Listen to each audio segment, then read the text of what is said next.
Back to the phones we go. You know what? I've got these things. We ought to do it because I played Cruise. I've got these Christie sound bites. I haven't played those yet, have I? We haven't played Christie's. We should do that. And I've got the teenager suing her parent. I'm going to do that. We're going to get there.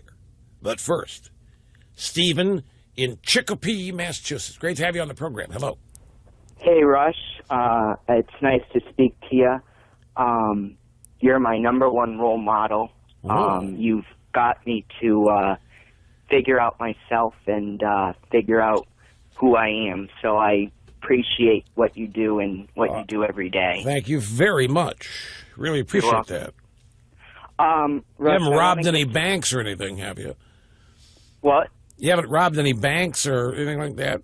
No. Rush, I have a well, actually, it's not a question. It's more of a observation.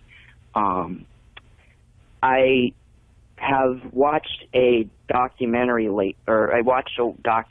and after watching that and seeing what Putin is doing and knowing what our president is doing, I was wondering if you saw this connection that between Putin and Obama, and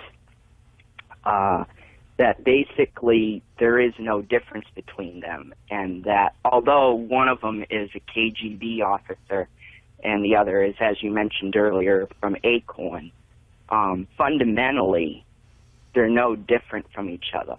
They're basically the same exact people, and that brings me to something that I've been I figured out, is that the reason, most likely, or in my opinion, the reason why Obama hasn't been doing anything is because he does want Putin to expand the Soviet Union, and he does want socialism in our country, because, again, he's been doing nothing. He said in 2008 that he wanted to fundamentally transform our nation, so that sort of would make sense why he's basically just sitting there constantly drawing red lines and basically saying, if you cross those red lines, then there's gonna be consequences, and ultimately... But there never are. Right. There never are. Well, you may have a point. It would be hard for, I think, people to accept the premise that they're the same, because Putin is looked at as a brute bully, take whatever he wants, whenever he wants it, take no prisoners kind of guy. And Obama's image is not that. Obama's image is scholarly, learned, brilliant, smarter than everybody else that's ever lived. So far ahead of us, we can't hope to understand what he's thinking. We would be silly to even try. But you're speaking in terms of worldview. Now, you may have a point in this sense. When you say that Obama isn't really troubled by what Putin is doing because he's spreading socialism, communism, and Obama's all for that, I think what may in fact be more true is that Obama doesn't think that the United States is any different than any other nation. And if Putin wants Ukraine, then it's not for us to stop him. But he knows that he's president. He knows that some Americans believe that the U.S. should have and should play the role of outpost for freedom and defender of liberty. So he'll go through the motions of drawing the red line and trying to, intimidate these other, well, you better not do that or else you've got to deal with me. Of course, then nobody ever has to deal with him. I mean, the story in Politico today is the worst thing that's happened here is that his vacation's in jeopardy now. Right here. Obama's vacation plan's in jeopardy. Vladimir Putin has put Obama's vacation plan. Not Vladimir Putin is attempting to commandeer a country and enslave its citizens. No. Vladimir Putin has put Obama's vacation plans on hold. That's serious stuff. Vacation plans are big deals for people that don't work very hard. And I think when you've heard Obama, he's been asked about American exceptionalism, and his answer is, well, you know what? I think if you ask the Russians, they'll tell you they think they're exceptional. And the British, they'll tell you that they think they're exceptional. And what he means by that is, who are we to say we're better than those people? We're not better than anybody. In fact, Obama believes the United States and its imperialist military has always been the problem in the world. Obama may believe that Putin's doing what he's doing because we, George Bush, and by the way, folks, you might laugh about this, there are a bunch of liberal media people that are blaming Bush for this. I kid you not. A couple of them on MSNBC, I don't want to mention any names over there, but a couple of those people, I think a couple of prominent newspaper leftist columnists have blamed it on Bush. I kid you not.